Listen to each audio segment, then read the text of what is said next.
Hello everyone, प्रज्ञान power studies में आपका स्वागत है। हमारा अध्याय 4 चल रहा है, द्विघात समीकरण, जिसके आज हम क्वेश्चन 2 सॉल्व करेंगे। वो है निम्न स्थितियों को द्विघात समीकरण के रूप में व्यक्त कीजिए।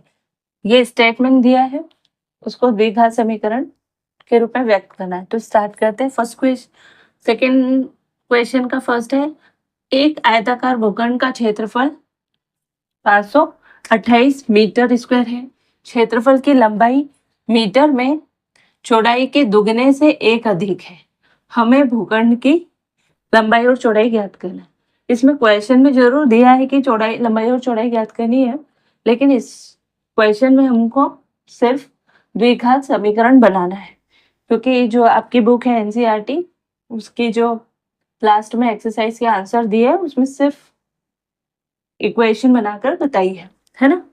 देखिए, है ना, आयताकार भूखंड है और इसका जो क्षेत्रफल है ये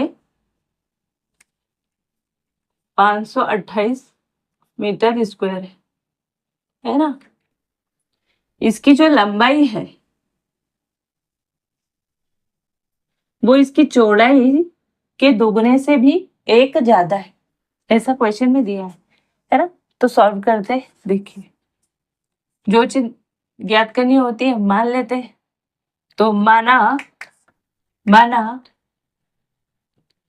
आयताकार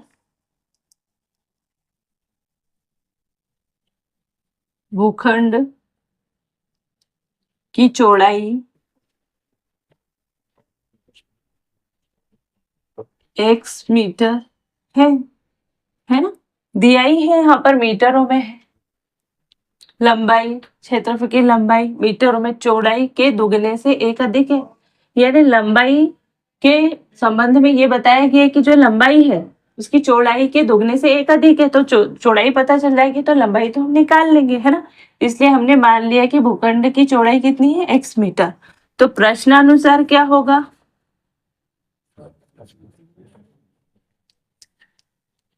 भूखंड की लंबाई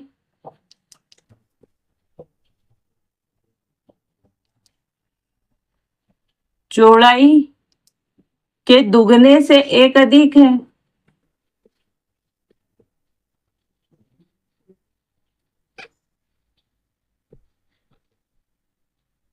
ऐसा बोला है। तो लंबाई क्या होगी,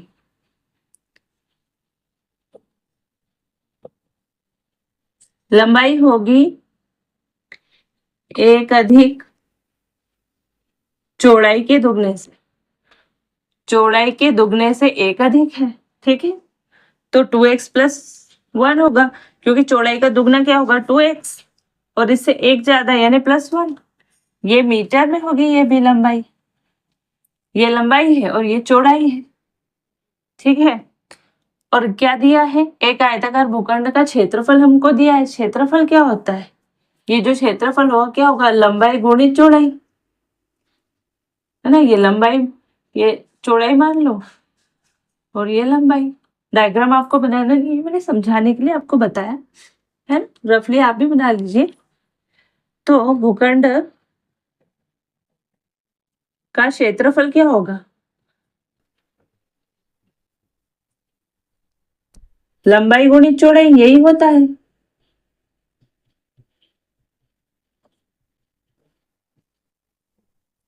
क्षेत्रफल कितना दिया है, 528, 528 ये दिया है।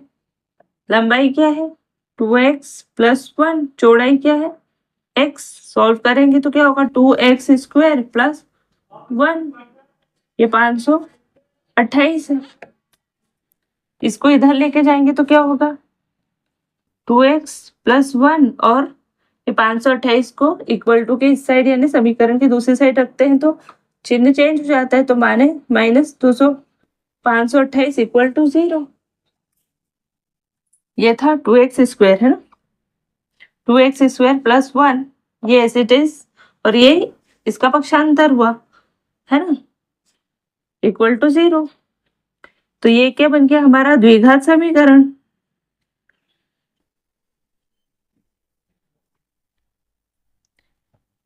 यह समीकरण ऐसे लिख सकते हैं ax² plus bx plus c के प्रकार का है।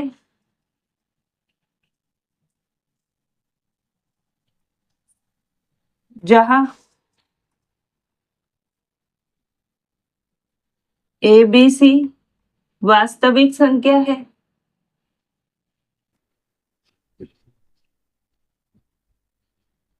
तथा a नॉट इक्वल टू 0 है।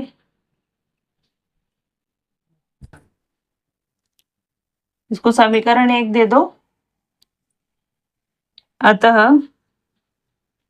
समीकरण 1 अभीष्ट समीकरण होगा।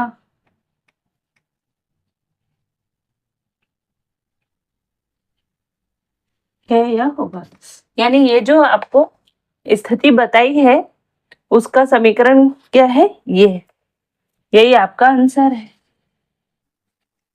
ठीक है, तो आई होप कि आपको अच्छे से समझ में आया होगा। एक बार फिर से जल्दी से एक्सप्लेन करती हूँ। आयताकार भूखंड का क्षेत्रफल हमको 528 मीटर स्क्वायर दिया है ना, और गोलाई की जो लंबाई है चौड़ाई के दुगने से 1 ज्यादा है। तो आयताकार भूखंड की चौड़ाई हमने मान ली x, क्योंकि लंबाई के बारे में हमको एक स्टेटमेंट मिला है कि लंबाई उसकी चौड़ाई के दुगने से 1 ज्यादा है, इसलिए 2x + 1 मीटर होगी लंबाई। भूखंड का क्षेत्रफल दिया है तो 528 मीटर स्क्वायर, और हमको पता है कि भूखंड का क्षेत्रफल क्या होता है, आयताकार भूखंड का क्षेत्रफल क्या होता है, लंबाई गुणित चौड़ाई, है ना। तो बस ये क्षेत्रफल रखा, लंबाई रखी, गुणित चौड़ाई, और इनका मल्टीप्लाई करा तो हमको ये समीकरण जो है मिल गया। और ये समीकरण क्या है, द्विघात समीकरण के प्रकार का है। तो ये हमारा क्वेश्चन का ये स्थिति को देखकर जो समीकरण हमको बनाना था वो यही है। तो ये हमारा आंसर है। तो वीडियो अच्छे लगे तो वीडियो को लाइक करना, चैनल पर नए हो तो चैनल को सब्सक्राइब करना, अपने 10वीं कक्षा के जितने भी फ्रेंड्स हैं और भी जहां आप शेयर कर सकते हो प्लीज शेयर करना, है ना। आपका कोई भी इशू हो, कोई भी परेशानी हो तो कमेंट बॉक्स में लिख सकते हो, मैथ्स से रिलेटेड, है ना।